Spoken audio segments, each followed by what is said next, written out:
2014లో రాజకీయాల్లోకి వచ్చినప్పుడు లోకేష్ ఏంటి, 2024లో లోకేష్ ఏంటి?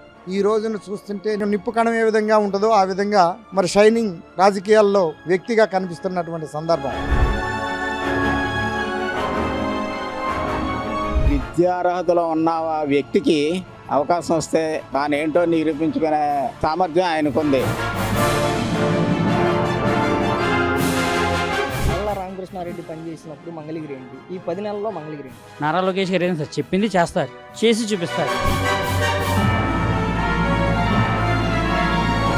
మంగళగిరికి నరసింహస్వామి లాంటి మాకు లోకేష్ గారిని ఆ దేవుడే పంపించాడు అనుకుంటున్నాను.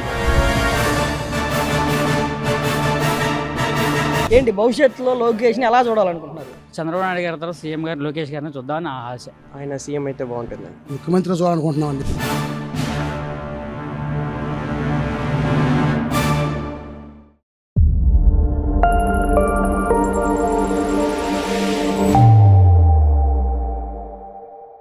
లోకేష్ని దగ్గర ఒక 10 సంవత్సరాల నుంచి చూస్తూ ఉన్నాం కదా. ఈ 10 సంవత్సరాల ఆయన రాజకీయ ప్రస్థానంలో లోకేష్లో 2014లో రాజకీయాల్లోకి వచ్చినప్పుడు లోకేష్ ఏంటి, 2024లో లోకేష్ ఏంటి? అంతకుముందు యుఎస్లో చదువుకొని కొత్తగా వచ్చాడు, జాగ్రత్తగా నిదానంగా గమనించాడు, పూర్తి స్థాయిలో మంచి రాడ్లు తేలిపోయి ఉన్నాడు ఈ రోజు లోకేష్ బాబు గారు. ఇదివరకు లోకేష్ బాబు గారు వేరు, ఇవాళ ఉన్న లోకేష్ బాబు గారు వేరు. ఈ రోజు ప్రతి సబ్జెక్టు, ప్రతి పేదవాడికి పరిస్థితి ఎలా ఉందో, ఉండవాడి పరిస్థితి ఎలా ఉందో ఏంటనేది మొత్తం తెలుసుకొని పూర్తి స్థాయిలో ప్రజలకి, మంగళగిరి నియోజకవర్గ ప్రజలకి వాళ్ళు వీళ్ళు అనే తేడా లేకుండా పార్టీలకు అతీతంగా ప్రతి వాళ్ళకి ఏదో సహాయం చేసి పూర్తి స్థాయిలో లోకేష్ బాబు గారు అండగా ఉంటున్నాడు. లోకేష్ అనే వ్యక్తి రాజకీయాలకు పనికిరాడు, లోకేష్ అనే వ్యక్తి రాజకీయాలకి సెట్ అయ్యే వ్యక్తి కాదు, లోకేష్ పప్పు అని చెప్పి అనేక రకాలైనటువంటి విమర్శలు చేశారు ఫస్ట్ లో. వాళ్ళలో ఒక్కడైనా ఇవాళ లోకేష్ బాబు గారు లేక ఒక్కడో వాళ్ళ నాయకుడితో సహా, వాళ్ళ ముఖ్యమంత్రి చేసిన నాయకుడితో సహా లోకేష్ బాబు గారు కాలి గోటంప నడుపుతాను కూడా పనికిరారు. వాళ్ళ లోకేష్ బాబు గారికి జ్ఞానం కానీ, ప్రజల మీద ఉన్న అభిమానం కానీ, వాళ్ళ వల్ల ఆగమైపోయిన వాళ్ళని ఆదుకోవటం కానీ ఎన్నో రకాలుగా లోకేష్ బాబు గారు పూర్తి స్థాయిలో బాగా అండగా ఉన్నాడు. వాళ్ళు చెప్పుకునేవన్నీ తప్పండి, రాజకీయాలుగా ఎన్నో వాడుకుంటా ఉంటారు. వాళ్ళ టైంలో ఈ రాష్ట్రం సర్వనాశనం అయిపోయింది. ఒక నెలలోనే ఎక్కడెక్కడ రోడ్లన్నీ పూర్తి స్థాయిలో గోతులన్నీ బూడిసి మంచి అభివృద్ధి చేశారు. ఈ కూటమి ప్రభుత్వం వచ్చినాక ఈ రాష్ట్రం ప్రజలు అన్ని కులాలు కూడా ప్రశాంతంగా ఉన్నారు. అంతకుముందు మేమే ఇంకొకరు లేరు అన్నట్టుగా చూపించి గందరగోళాలు చేసి స్థలాలు ఆక్రమించుకొని ఇల్లు పడగొట్టేసి నానా గందరగోళం కక్ష సాధింపులు చేశారు. ఈ కూటమి ప్రభుత్వంలో లోకేష్ బాబు గారు అలాంటివి ఏమి లేవు. కాకపోతే ఎవడ కర్మాడు మోయాల్సిందే కనుక అప్పుడు చేసిన కర్మలన్నీ ఇప్పుడు ఒక్కోటి జాగ్రత్త పరుస్తున్నారు. ఎవరు ఆస్తులకు అప్పు చూపిస్తున్నారు కూటమి ప్రభుత్వం. దానిలో మెయిన్ లోకేష్ గారు అర్థం చేసుకుని ఎవరు ఆస్తులకి చేరేటట్టుగా జాగ్రత్తగా చూసి ఎవరికి ఇబ్బందులు లేకుండా చేస్తున్నాడు. అది వాళ్ళు ఓర్చుకోలేకపోతున్నారు. అసలు లోకేష్ ఆయన రాజకీయాల్లోకి వచ్చినప్పుడు సర్పంచ్కి ఎక్కువ, ఎంపీటీసీకి తక్కువ అని చెప్పి మాట్లాడినటువంటి చాలా మంది ఈ రోజు ఆయన ఒక ఎమ్మెల్యేగా, ఒక మంత్రిగా మంగళగిరి నియోజకవర్గాన్ని ఒక ఆదర్శ నియోజకవర్గంగా మారుస్తా ఉన్నటువంటి పరిస్థితి మనం చూస్తున్నాం కదా. ఏంటి భవిష్యత్తులో లోకేష్ ని ఎలా చూడాలనుకుంటున్నారు? భవిష్యత్తులో ఇంతకంటే ఎక్కువ ఉద్యమిస్తాడు లోకేష్ బాబు గారు. ఇప్పటికే ఈ రాష్ట్రంలో ఏ నాయకుడు కూడా చేయలేని పనులు మంగళగిరి నియోజకవర్గంలో నాకు వచ్చినా కానీ ఇప్పుడు నాకు దాదాపు లోకేష్ బాబు గారిని ఎవరో అంటానికి కూడా పనికిరారు. లోకేష్ బాబు గారు ఇంతకంటే కూడా ఉద్యమిస్తాడు. లోకేష్ బాబు గారు కక్ష సాధింపులు చేసి ఏమి చేయడు, జనాన్ని అభివృద్ధి చేసే విషయమే చూస్తాడు. అన్యాయం చేసిన వాళ్ళు మాత్రం తోట తీస్తాడు లోకేష్ బాబు గారు. ఏ పొజిషన్ లో చూడాలనుకుంటున్నారు? అన్న నందమూరి రామారావు గారి తర్వాత చంద్రబాబు నాయుడు గారు ఎలా ముఖ్యమంత్రి అయ్యారో అలాగే లోకేష్ బాబు గారు కూడా మా ఫ్యూచర్ ముఖ్యమంత్రి లోకేష్ బాబు గారు. నారా లోకేష్ అనే వ్యక్తి ప్రత్యక్ష రాజకీయాల్లోకి వచ్చి 10 సంవత్సరాలు పూర్తి చేసుకున్నారు అటు ఇటుగా. గతంలో ఎమ్మెల్యేగా గెలవకపోయినా మంత్రిగా రాష్ట్రానికి సేవలు అందించాడు. ఇప్పుడు 2024లో మంగళగిరి నియోజకవర్గానికి ఎమ్మెల్యేగా, మంత్రిగా పనిచేస్తాను. అసలు ఏంటి 2014లో ఉన్న నారా లోకేష్ ఏంటి, 2024లో ఉన్న నారా లోకేష్ ఏంటి? నారా లోకేష్ గారు రాజకీయాలకు పరిచయం అయి దగ్గర మీరు అన్నట్లు 10 సంవత్సరాలు అయింది. నారా లోకేష్ గారు రాజకీయాలకు రావడంతో తను స్టాన్ఫోర్డ్ యూనివర్సిటీలో ఫారిన్ కంట్రీలో ఉండి తను చదువుకున్న మాట వాస్తవం. తనకి తెలుగు సరిగా రాకపోయి ఉండొచ్చు, కానీ తడబడుతూ మాట్లాడిన మాట కూడా వాస్తవం. కానీ కొన్ని సైకో కుక్కలు ఆయన తెలుగు మాట్లాడే విధానాన్ని తప్పుపడుతూ ఆయన్ని పప్పు అన్నారు. కానీ 2024కి ముందు తన పాదయాత్రలో తెలుగు నైపుణ్యానే కాకుండా తన వాక్చాతుర్యాన్ని కానీ ఇంకేదైనా కానీ హావభావాలు కానీ నైపుణ్యం చేసుకొని పప్పు అన్న వాళ్ళకి చేస్తే ఈ రోజు నిప్పు కణికలాగా హైదరాబాద్లో ఉంటూ కనీసం ఈ రోజు తెలుగు మాట్లాడలేని దుస్థితిలో జగన్మోహన్ రెడ్డి ఉన్నాడు. ఇదే జగన్మోహన్ రెడ్డి హైదరాబాద్లో 10th క్లాస్ పేపర్లు దొంగతనాలు చేసి జైలుకి వెళ్ళిన మాట వాస్తవమే. పరిటాల రవి గారి హత్య కేసులో ఉన్న మాట వాస్తవమే. ఇట్లాంటి వాళ్ళ గురించి మా నారా లోకేష్ గురించి మాట్లాడటం చాలా తక్కువ. ప్రధానంగా లోకేష్ రాజకీయాల్లోకి వచ్చినప్పుడు లోకేష్ అసలు రాజకీయాలకు పనికిరాడు, లోకేష్ సర్పంచ్కి ఎక్కువ, ఎంపీటీసీకి తక్కువ, అసలు లోకేష్ జీవితంలో గెలవలేడు అని చెప్పి అనేక రకాలైనటువంటి విమర్శలు చేశారు. ఈ రోజు రాష్ట్రంలోనే అత్యధిక 3వ మెజారిటీ కలిగిన స్థానంగా మంగళగిరి నియోజకవర్గాన్ని గెలిచిపించారు. ఎట్లా చూడొచ్చు అన్న? రాజకీయాలు పనికిరాడు అనేసి ఆ సైకో కుక్కలు వాగటం తప్ప ఏ రోజు కూడా తెలుగు ప్రజానికం అనుకోలేదు. కాకపోతే ఆయన మాట్లాడటంలో తడబడి ఉంటే ఏమన్నా 1% 2% అనుకొని ఉండొచ్చేమో, కానీ ఎప్పుడైతే పాదయాత్ర అయితే మొదలుపెట్టి యువగణంలో తన వాక్చాతుర్యంతో తన నైపుణ్యంతో పరిపాలనగా ఇప్పుడు ఐటీ మినిస్టర్గా ఉండి తన పరిపాలన సరిదిద్దుకుంటూ వచ్చాడే కానీ ఏ రోజు కూడా ప్రజానికం అయితే అతన్ని ఏ రోజు తప్పుగా అనుకోలేదన్న. కాకపోతే ఈ సైకో కుక్కలు వాగుతాయి, ఆ కుక్కల గురించి మనకు అనవసరం. 10 సంవత్సరాలు ఇక్కడ ఎమ్మెల్యేగా పనిచేశాడు. ఇది మొన్నటి వరకు కూడా ఆళ్ళ రామకృష్ణారెడ్డి పనిచేసినప్పుడు మంగళగిరి ఏంటి, ఈ 10 నెలల్లో మంగళగిరి ఏంటి అన్న? ఆర్ రామకృష్ణారెడ్డి గారు పక్క ఊర్లకు చేశారేమో నాకైతే తెలియదు, కానీ మంగళగిరిలో కనీసం ఇంత అభివృద్ధి పని కూడా చేయలేదు. అసలు ఆయనకు పద్మశాలీలు అంటేనే ఒళ్ళు జలధరింపు. మంగళగిరి ప్రజలంటే ఇంకా దారుణంగా ప్రవర్తించాడు. మరి ఈయనకి ఎట్లా ఓటేశారో కూడా నాకు ఇప్పటికీ అర్థం కాలేదు. 2014లో మా క్యాండిడేట్ కొన్ని తప్పిదాల వల్ల అతను గెలిచుండొచ్చు, కానీ 2019లో నేను మొన్న కూడా అదే చెప్పాను. 2019 ఎలక్షన్కి నారా లోకేష్ గారు కొన్ని వ్యతిరేకత శక్తులు తన పక్క నుండి తనని మిస్గైడ్ చేయటం వల్ల ఓడిపోయారే కానీ అదేదో ఆళ్ళ రామకృష్ణారెడ్డి గెలుపు అనుకోవటం మాత్రం మూర్ఖత్వం. కానీ ఏ రోజు కూడా ఆళ్ళ రామకృష్ణారెడ్డి మంగళగిరి నియోజకవర్గానికి చేసింది మాత్రం చాలా శూన్యం. మాట్లాడితే ఆ కరకట్ట మీద నిలబడి ఎప్పుడు చంద్రబాబు నాయుడు ఇల్లు మునిగిపోద్దా, లేదు తెలుగుదేశం కార్యకర్తల మీద ఎప్పుడెప్పుడు కేసులు పెట్టి లోపలేపిద్దామా కొట్టిద్దామనే ఆలోచన తప్ప ఏ రోజు కూడా పరిపాలన ఆళ్ళ రామకృష్ణారెడ్డికి చేత కాదు. కాబట్టి ఈ రోజు నారా లోకేష్ గారు మంగళగిరిలో టాప్ 3లో 93,000 మెజార్టీతో గెలిపించుకున్నారు. ఇలాంటి వ్యక్తి అంటే రాజకీయంలో ఇంత నైపుణ్యం కలిగి ఇంత పదునుగా తయారైనటువంటి లోకేష్ని భవిష్యత్తులో ఏ స్థాయిలో చూడాలనుకుంటున్నారు? మా నారా లోకేష్ గారు ఎప్పటికైనా కాదు ఇంకొక 2-3 సంవత్సరాలు సీఎంగా చూడాలనేసి మాకు కోరికగా ఉంటుంది. బాబు గారిని రాష్ట్రపతిగా చూడాలని కూడా ఉంటుంది. సరే, ఎవరి అభిప్రాయాలు వారి, కానీ ఉన్నత స్థానంలో కోరుకునే మొట్టమొదటి కార్యకర్తలు మేము. నారా లోకేష్ గారు సీఎంగా ఉండాలనేసి. 10 సంవత్సరాల నారా లోకేష్ రాజకీయ ప్రస్థానంలో ఏంటి మీరు ఏం గమనించారు? 2014లో వచ్చినప్పుడు నారా లోకేష్ ఏంటి, 2024లో నారా లోకేష్ ఏంటి? 2014 నుంచి ఇప్పటికి చూసుకుంటే అప్పుడు చాలా వరకు సార్ ఎక్కువ మాట్లాడలేకపోయారండి. ఇప్పుడు వచ్చిన దగ్గర నుంచి ప్రతిపక్షంలో ఉన్నప్పుడు కూడా మంగళగిరి ప్రజలకి అండగానే ఉన్నారు. అలా అని ఇక్కడ మాకు పదవి వచ్చిన తర్వాత కూడా ఆయన ఎక్కడికి వెళ్ళలేదు. ఆయన పదవి వచ్చిన తర్వాత ఇక్కడ ఉండరు, అక్కడ నుంచి ఎటో వెళ్ళిపోతారు, అది ఇదని చెప్పారు. కానీ వాళ్ళందరినీ తన్నే విధంగా తాడేపల్లిలోనే ఉండి ప్రతి చిన్న విషయానికి అందరికీ అందుబాటులో ఉండాలని ఏది జరిగినా సరే ఆయనే ముందుండి మా మంగళగిరి ప్రజలకు అండదండగా ఉండి అన్ని చేస్తున్నారు. ప్రతిపక్షంలో ఉన్నప్పుడు చేశారు, హోదా ఇచ్చాక చేశారు. ఆయన ఎప్పుడు మంగళగిరి ప్రజలకు అండగానే ఉన్నారు.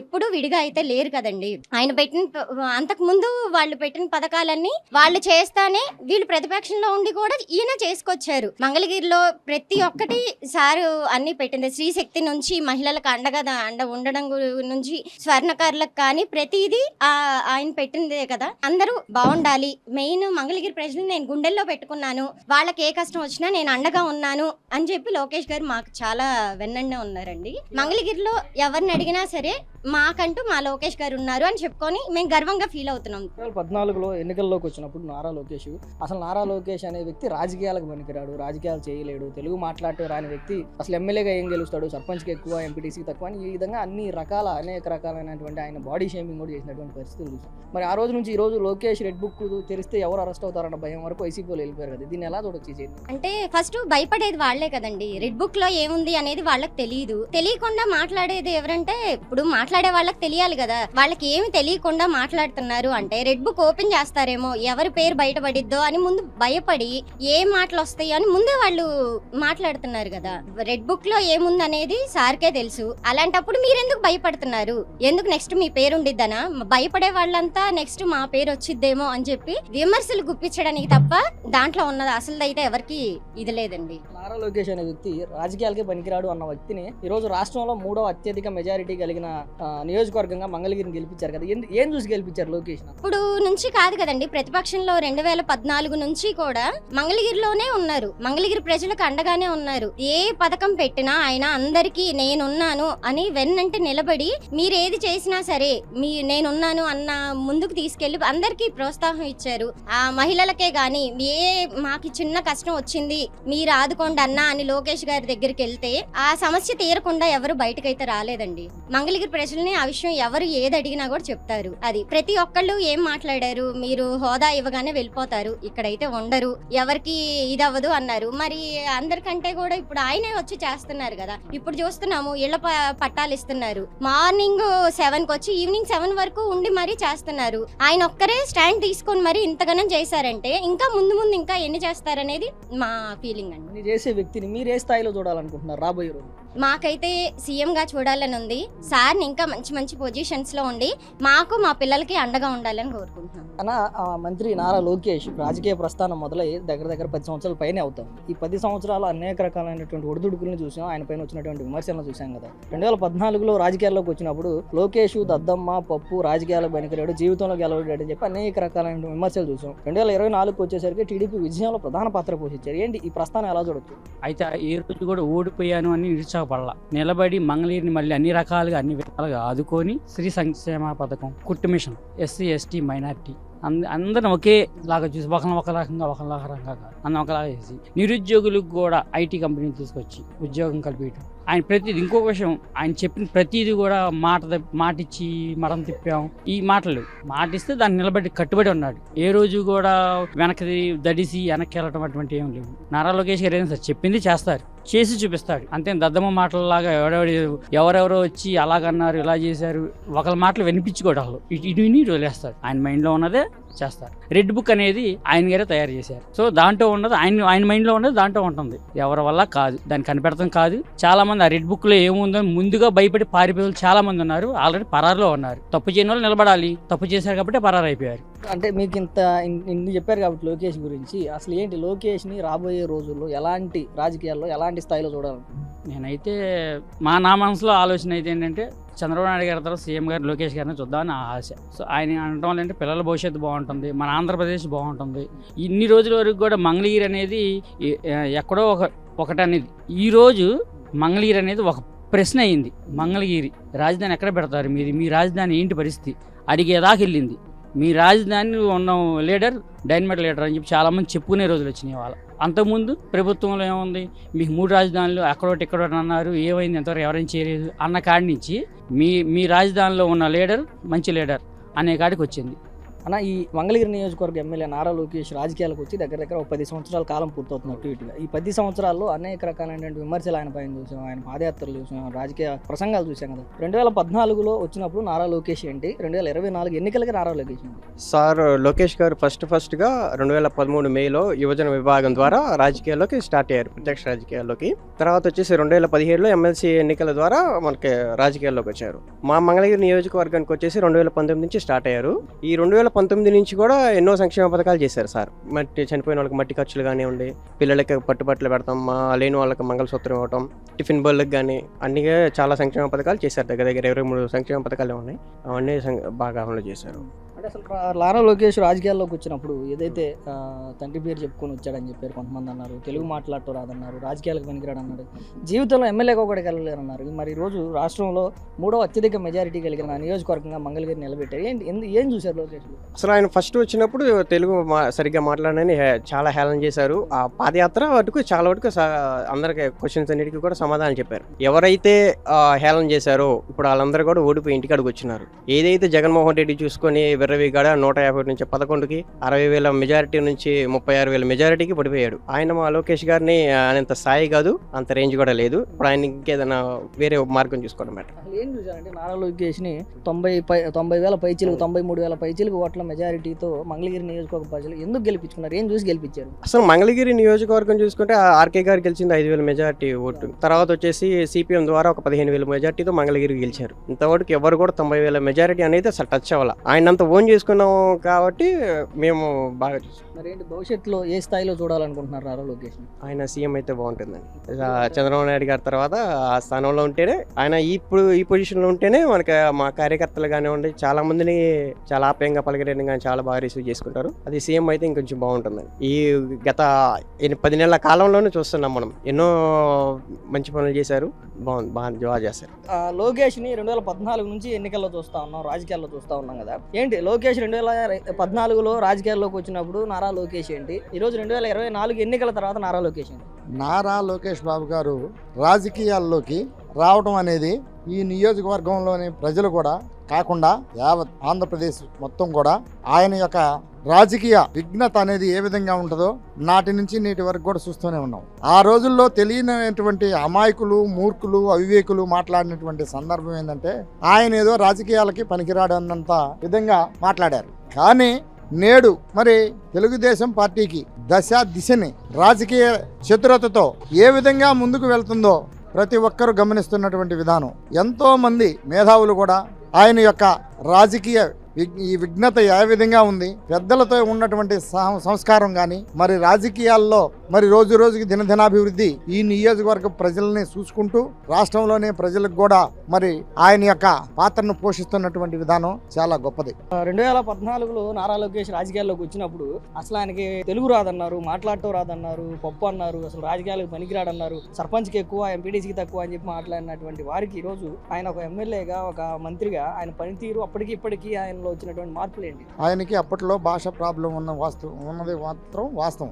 దానిని ఆసరా చేసుకొని రాజకీయాల్లో పప్పు ఉప్పు అనేది మాట్లాడారు. ఈ రోజున చూస్తుంటే నిప్పులాగా ఏ విధంగా నిప్పు కణం ఏ విధంగా ఉంటుందో ఆ విధంగా మరి షైనింగ్ రాజకీయాల్లో వ్యక్తిగా కనిపిస్తున్నటువంటి సందర్భం.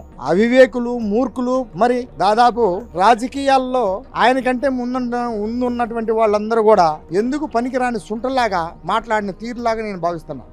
ఎందుకంటే ఎంతో మంది రాజకీయాల్లో కొత్తగా వచ్చినటువంటి వాళ్ళని భావం ఎలా ఉంటుంది అనేది కొంతవరకు వేసి చూడాల్సిన సందర్భం చూడాలి. చూడకుండా వచ్చి రాని వెంటనే భాష రాని అంత మాత్రాన ఆయన పనికిరాడనే విధానం కరెక్ట్ కాదు. 2024 ఎన్నికల్లో కానీ లేదంటే ఎన్నికల తర్వాత కానీ నారా లోకేష్ పనితీరు ఏంటి, నారా లోకేష్ వాక్చాతుర్యం ఏంటి, నారా లోకేష్ ఏంటారు? నారా లోకేష్ బాబు గారు 2019లో ఈ నియోజకవర్గానికి కొత్తగా వచ్చినటువంటి అభ్యర్థి. ఆయన ఇక్కడ ఉన్నటువంటి ప్రజలకి చేరువు కావడానికి సమయం అతి తక్కువ సమయం అయింది. దాని భావం వల్ల ప్రజల్లో వారికి ఏంటో తెలియదు, ఈయనేంటో వాళ్ళకి తెలియదు. అలాంటి పరిస్థితుల్లో ఓడిపోయినటువంటి సందర్భం. దాన్ని ఆయన కసిగా తీసుకొని ప్రజలకి ఏ విధంగా చేరువు కావాలి, వాళ్ళ కష్ట సుఖాల్లో ఏ విధంగా ఉండాలి. మనం ఓడిపోగానే నియోజకవర్గానికి కాన్ రాకుండా పోయినటువంటి ఎమ్మెల్యేలను ఎంతోమందిని చూసాం ఓడిపోయాక. మరి ఆనాడు ఓడిపోయి ఉండి కూడా 27 సంక్షేమ ఫలాలని ప్రతి పేదవాడికి అందుబాటులో ఉండి వారి యోగక్షేమాలను తెలుసుకొని అనునిత్యం నియోజకవర్గ ప్రజలపై దృష్టి పెట్టినటువంటి నాయకుడు లోకేష్ బాబు గారు. అలాంటి నాయకుడు మరి 2024లో జరిగినటువంటి ఎన్నికల్లో ప్రజలు ఏ విధంగా ఆదరించారో మనం అందరం చూసింది. రాష్ట్రంలో 3వ వ్యక్తిగా గెలుపొందినటువంటి విధానం. మెజార్టీ 91,413 ఓట్ల మెజార్టీతో గెలిచిన సందర్భం. ఆ విధంగా ఉందంటే ఆయన పనితీరు ప్రజలకు చేరువై అలాగే సమస్యల పట్ల మరి ఆయన నేనున్నానని భరోసా ఇచ్చినటువంటి నాయకుడు కాబట్టే అంత మెజార్టీ ఇచ్చారు. అదే కాకుండా ఈ నియోజకవర్గంలోని ఎన్నో అభివృద్ధి పథకాల్లో కూడా తాను ముందుండి పనిచేస్తూ అభివృద్ధి చేసుకున్నటువంటి విధానం కనిపిస్తుంది. మరి ఈ రాబోయే రోజుల్లో కూడా భారతదేశంలోనే అన్ని నియోజకవర్గాలకి ఒక ఆదర్శవంతమైనటువంటి నియోజకవర్గంగా తీర్చిదిద్దే ప్రయత్నాల్లో మరి లోకేష్ బాబు గారు ఉన్నారు. వారు మా నియోజకవర్గానికి రావడం కూడా చాలా సంతోషంగా మా ప్రజలందరూ కూడా వెలుపుస్తున్నారు. మనం లోకేష్ ని 2014 నుంచి ప్రత్యక్ష రాజకీయాల్లో చూస్తా ఉన్నాం కదా. 2019లో కూడా ఇక్కడ పోటీ చేసినటువంటి పరిస్థితి. ఆ టైంలో లోకేష్ ని పప్పు అన్నారు, సర్పంచ్కి ఎక్కువ, ఎంపీటీసీ తక్కువ అని చెప్పి అనేక రకాలైనటువంటి విమర్శలు ఎన్ని చేయాలని చేశారు కదా. మరి 2014లో ఎన్నికల రాజకీయాల్లోకి వచ్చినప్పుడు నారా లోకేష్ ఏంటి, 2024 ఎన్నికల తర్వాత నారా లోకేష్ ఏమంటే వాళ్ళు ఎన్ని అనుకున్నా అవన్నీ ఆయనకు వరాలుగా కలిసి వచ్చాయి. నీతిగా నిజాయితీగా ఓడిపోయినా కూడా మంగళగిరిని కనిపెట్టుకొని పనిచేసాడు. పాపం యూరోప్ అయితే పక్కన పెడదాం. అదే ఆయనకి మనస్ఫూర్తిగా ఆయనకి 2024కి అంపర మెజార్టీ వచ్చింది. మంచి మనిషి, ఎవరు పోయినా కూడా పలకరించే మనిషి, కొద్ది దాంట్లో సహాయం చేసే గుణం ఉంది. ఇప్పుడు పోయిన ఎమ్మెల్యే ఉన్నాడు, ఇంతవరకు పేపర్ చేయడం కూడా లేదు. ఇటు పోయాడో ఏడన్నా కూడా తెలియదు. లోకల్ అందో అమ్మాయి, ఆ అమ్మాయి అసలు ఇంతవరకు ఇంట్లోంచి బయటకు వచ్చుకోరు. ఆ లోపల ఎమ్మెల్యే చేశారు, మినిస్టర్లు చేశారు, వాళ్ళు అసలు కనుమరుగైపోయారు. ఇక మంగళగిరికి 2వ నరసింహస్వామి తర్వాత నరసింహస్వామి లాంటి మాకు లోకేష్ గారిని ఆ దేవుడే పంపించాడు అనుకుంటున్నామండి. అసలు మరి 2014లో ఎన్నికల్లోకి వచ్చినప్పుడు ఆయనకి మంగళగిరి అని పలకటం రాదన్నారు, గుంటూరు అని పలకటం రాదన్నారు, మాట్లాడటం రాదన్నారు, తెలుగు రాదన్నారు. మరి అసలు అప్పుడున్న లోకేష్ 2024 వచ్చేసరికి ఆయన చెప్పినటువంటి ఒక రెడ్ బుక్ అన్న పదాన్ని పట్టుకొని ఈరోజు రాష్ట్రం అంతా కూడా అల్లకల్లోలం చేస్తా ఉన్నటువంటి పరిస్థితి వైసీపీలో. ఈ మార్పు ఎట్లా చూస్తారు? అంటే ఆయన పారంలో చదువుకొని వచ్చాడు. టీఆర్ తప్పులు పోయిన మాట వాస్తవమే. ఇప్పుడు నేనున్నాను, నాకు 57 సంవత్సరాలు, నాకు కూడా ఒకసారి మారుతుంది, తప్పు పోద్ది. అయినా పప్పు అంటే ఇప్పుడు అట్లా అది కరెక్ట్ కాదు. అవన్నీ కావాలని అనే మాటలే కానీ ఆ ఏళ్ళ పోసుకుంటే ఇలా ఇలా ఆయనతో మాట్లాడే ఎవరు లేడు, ఇలా నెంబర్ 1గా మాట్లాడుతున్నాడు. అయితే వచ్చిన కొత్తలో కొంచెం దరిబడి పడింది మాట వాస్తవే. ఏంది ఆయన పాలన చదువుకోవచ్చు, ఆయన రౌడీ కాదు, గోండాలు కాదు, లేదంటే రౌడీగా తిరగలేదు, మనుషులను చంపలేదు, అట్టాడైతే బాగుండేది. ఆయన చిన్నప్పటి నుంచి కూడా చదువుకొని ఇతర దేశాల్లో నుంచి వచ్చి కొంచెం తప్పు మాట్లాడని వాస్తవే. వీళ్ళందరూ కూడా శంషాగాలు మాటలన్నీ కూడా అవన్నీ తీసి పక్కన పెడతారండి. లేదు ఇప్పుడు బ్రహ్మాండంగా మాట్లాడుతున్నాడు, చక్కగా అందరితో గౌరవంగా ఉన్నాడు, అన్ని మతాలతో గౌరవంగా ఉంటున్నాడు. నిజంగా మాకు దేవుడిలాగా వచ్చి మా మంగళగిరిని కాపాడడానికి వచ్చాడు అనుకుంటున్నాం మేమైతే అండి. యథార్థంగా ఇప్పుడు నాకు 57 సంవత్సరాలు. అలాంటి వ్యక్తిని చూడాలి నేను. ఇంతమంది ఎమ్మెల్యేలు ఫోన్ చేశాడు, ఒక్కడు కూడా మంగళగిరిలో నుంచొని మాట్లాడిన లేడు ఇంతవరకు. అసలు పారిపోతాం తప్ప రెండోది లేదు. మరి ఓడిపోయి కూడా నుంచొని గెలిచాడంటే కొన్ని పథకాలు పెట్టి ఎంత డబ్బులు పెట్టి పాపం మహానుభావుడు అండి. ఆయన నిజంగా నా చిన్నోడిని అయితే నేను పెద్దోడు కాబట్టి నేను అనుకోడు, కానీ ఆయనకి నిజంగా దేవుడు దండం పెడచ్చు ఆయనకి. ఇప్పుడు అసలు లోకేష్ ఎమ్మెల్యేగా జీవితంలో గెలవలేరు అన్నారు. మరి 2014లోనే ఎమ్మెల్యే కాకముందే మంత్రిగా రాష్ట్రానికి సేవలు అందించారు. 2024లో ఇప్పుడు మా ఎమ్మెల్యే అయ్యి మంత్రిగా మళ్ళీ సేవలు అందిస్తా ఉన్నారు. మంగళగిరిని ఆదర్శ నియోజకవర్గంగా మారుస్తాను అంటున్నాడు. అసలు ఇవన్నీ చూసిన తర్వాత ఏంటి భవిష్యత్తులో ఏ స్థాయిలో చూడాలనుకుంటున్నారు లోకేష్? ముఖ్యమంత్రి చూడాలనుకుంటున్నాం అండి. ఎందుకంటే అతనికి ఉన్న బ్రెయిన్, అతనికి ఉన్న ఆలోచన ఏ ముఖ్యమంత్రి కూడా లేదు. ఇంతకుముందు ముఖ్యమంత్రి ఉన్నాడు, మాటలే కానీ శాస్త్రాలు లేవు. ఒక పక్క నుంచి దళితులను చంపుకుంటా వచ్చాడు జగన్మోహన్ రెడ్డి గారు. ఇవాళ ఏవో రాష్ట్రం గురించి ఆయన ఏదో చెబుతున్నాడు, ఎవరు నమ్మట్లా. అసలు జగన్మోహన్ రెడ్డిని ఆయన్ని నమ్మేవాళ్ళు లేరు. నమ్మేవారు ఉండాలంటే వాళ్ళు తప్ప ఎవరు నమ్మడు జగన్మోహన్ రెడ్డిని. ఇది మాత్రం సత్యం అండి. నేను ఒక లారీ డ్రైవర్ చెబుతున్నాను, రాష్ట్రం మొత్తం కూడా ఇవాళ లోకేష్ కి చాలా మంచిగా ఉన్నారని చెప్పుకున్నారండి. లోకేష్ కొండ ఇది ఎవరికి లేదు కూడా, రాదు కూడా. లోకేష్ గారికి రాజకీయాలంటే ఏంటో తెలియదు, రాజకీయాల గురించి అసలు అవగాహన లేదు. ఆయన పెద్ద వ్యక్తులు కూడా అంటే కొన్ని రాజకీయ పార్టీ నేతలు కూడా ఎన్నో విమర్శలు చేశారు లోకేష్ గారి మీద. ఇప్పుడు రాజకీయంలోనే ఆయన పనితీరు కానీ ఆయన చేసే పని విధానం కానీ ఎలా ఉందంటారు లోకేష్ గారికి? బాగానే ఉందండి. ఆయన ఎంతమంది ఎన్ని విమర్శించినప్పటికీ కూడా ఒక విద్యార్హతలో ఉన్న వ్యక్తికి అవకాశం వస్తే తానేంటో నిరూపించుకునే సామర్థ్యం ఆయనకుంది. ఉదాహరణకి అతను యువగలం పాదయాత్ర స్టార్ట్ చేసేదాకా ఒకలా ఉంది, దాని తర్వాత అతను ఒకలాగా ఉంది. తర్వాత ఒకలాగా ఉందంటే ఇప్పుడు ఆయనకి ఇచ్చిన పోర్ట్ఫోలియో ప్రకారం మా విద్యాశాఖ మంత్రి కానీ ఐటీ మంత్రి కానీ ఆయన పనితీరుని కానీ మనం అబ్జర్వ్ చేస్తే అది వాస్తవం కాదన్నది అందరికీ తెలుస్తుంది. అంటే ఇప్పుడున్న పరిస్థితిలో టీడీపీలోని ఇప్పుడు ఉన్న చంద్రబాబు నాయుడు గారి తర్వాత సమర్థవంతంగా పార్టీని నడిపించేది లోకేష్ గారు. అంటే లోకేష్ గారు నడిపించే సత్తా ఆయనలో ఉందంటారా? ఉందండి. ఆయన నడిపించగలిగే సత్తా ఆయనకు ఉంది. నలుగురిని కలుపుకుపోయే విధానం కానీ, ఎత్తుగాడులు వేయడంలో కానీ జనాలు అనుకున్నంత తక్కువ వ్యక్తి అయితే మాత్రం కాదు. ఆయన నడిపిస్తాడు. పార్టీలోని ప్రతి ఒక్కరిని కలుపుకుంటూ చేసేదే కూటమి ప్రభుత్వం ఇప్పుడు నడుస్తూ ఉంది. అదే రాబోయే కాలంలోని ఆయన ముఖ్యమంత్రి అయ్యే అవకాశం ఏమైనా కనిపిస్తుంది అంటారా? అంటే మరి అది పార్టీ అంతర్గత విషయం కాబట్టి మనం దాన్ని అంత వేగం చెప్పలేం. కానీ అవకాశం వస్తే చేసే సామర్థ్యం అయితే ఆయనకు ఉంది. మరి సీనియారిటీ ఉంటుంది. ఇప్పుడు ఈయనకి ఆ సామర్థ్యం ఉన్నప్పటికీ ఇతనికంటే ముందు నుంచి చేసిన వాళ్ళకి సామర్థ్యం ఉన్న వాళ్ళు ఉంటారు. అలాంటి వాళ్ళు ఆశించే అవకాశం ఉంటుంది కదా. దాని గురించి మనం అంటే కరెక్ట్గా మనం చెప్పలేం. కానీ ఆ స్తోమత అయితే మాత్రం ఉంది. లోకేష్ గారికి అంటే రాజకీయం అంటే ఏంటో తెలియదు, రాజకీయంలోని పనికిరాడు, రాజకీయంలోని అసలు ఏంటి ఎలాగుంటుందో అనేది కూడా తెలియని పరిస్థితిలో ఉన్నారు అనేసి కొన్ని పార్టీ నేతలు, రాజకీయ నాయకులు అనేక విమర్శలు చేశారు. అంటే ఇప్పుడు ఆయన మీద ఎన్నో రకాలైన పప్పు చేత కాదు అనే యాంగిల్లో కొన్ని మాటలు మాట్లాడారు. అంటే అలాంటి ఆయన్ని ఇప్పుడు రాజకీయంగా మీరు ఎలా చూస్తున్నారు? లోకేష్ గారు రాజకీయంగా పనికిరారు అని అనుకునే వాళ్ళు పనికిరారండి. ఎందుకంటే పుట్టగానే ఎవరు కూడా అంటే అమ్మ నాన్న పిలిచి పిల్లరు కదండి. రాను చూస్తూ నేర్చుకుని. అలాగే ఏంటంటే ఆయన ఒక నారా చంద్రబాబు నాయుడు గారు ఒక విజయనగరం నాయకుడు. ఆయన కొడుకు మీద అంటారు కదా, పులి కొడుకు మీద పులిపొడి. అలాగా రాజకీయ చరిత్ర కుటుంబంలో ఉన్న వ్యక్తి అయినా కనీసం అంటే ఎంతో కొంత జీన్స్ ఉంటుంది. దాన్ని బట్టి మీరు ఆలోచించి చేస్తే 2014 నుంచి 19 చూడండి, 19 నుంచి 24 వచ్చేసరికి మీరు ఒకసారి చూడండి ఎలా ఉంటుందో. కాబట్టి ఒకసారి ఏదంటే ఎవరో పళ్ళని వాళ్ళు ఎన్నో అంటారు విమర్శలు, ప్రతి విమర్శలు. అప్పుడు పప్పు ఉండి అదే అనేవారు. ఈ రోజు ఆయన వాయిస్ చూస్తే అవతరుడు భయపడుతున్నాడు. ఆయన తెలుగు మాట్లాడడం రాదన్నారు. అంటే పుట్టగానే ఎవరు నేర్చుకోడు, రాను కొద్దిగా క్రమంగా నేర్చుకుంటారు. దాన్ని బట్టి ఆయన లోకేష్ గారు అయితే మరికి సమర్థవంతమైన నాయకుడు. తర్వాత ఇదే కాదు, దేన్నైనా సరే ఎదుర్కొనే శక్తి ఉంది. అంటే 2019 పాదయాత్ర చేసేటప్పుడు ఆయన చాలా ఇబ్బందులు పెట్టారు, కానీ ఎక్కడ ఆయన జడవలేదు సరికదా, ఎదురొడ్డి పాదయాత్ర కంప్లీట్ చేసుకొచ్చాడు. చంద్రబాబు నాయుడు గారి తర్వాత లోకేష్ గారు సమర్థవంతమైన పాలన అందిస్తారంటారు టీడీపీకి? అందిస్తారంటే అది 100%. ఎందుకంటే ఆయన మిగతా వాళ్ళ చదువులేని వ్యక్తి కాదు.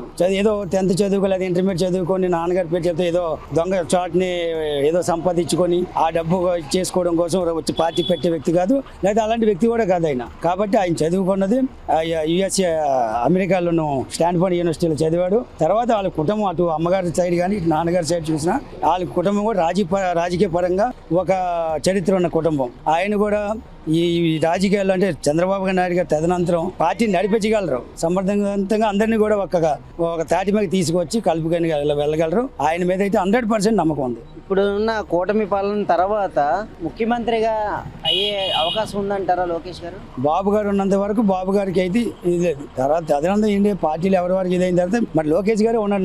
నాకు తెలిసినంత వరకు అంత విజన్ ఉన్న నాయకుడు, అంత తెలివైన వాడు, అందరినీ ఒక తాటిపై తీసుకొచ్చి ఎవరికి ఏ విధంగా చెప్పాలి, ఎవరికి ఏ విధంగా చేయాలన్నది ఒక లోకేష్ గారు అయితే మటుకి ఈయన ఈ 10 ఏళ్ళలో చూసిన 10 ఏళ్ళలో మటుకు ఆయనలో చాలా మార్పు వచ్చింది. చాలా తెలివైన వాడు కూడా. ఆయన బాబు గారు అంటే లేని పక్షంలో ఈయనే దానికి పార్టీ అధ్యక్షత వహించడం కానీ లేకపోతే నెక్స్ట్ ఫర్దర్ సీఎంగా అవకాశం వస్తే మటుకి సమర్థవంతంగా చేయగలడు.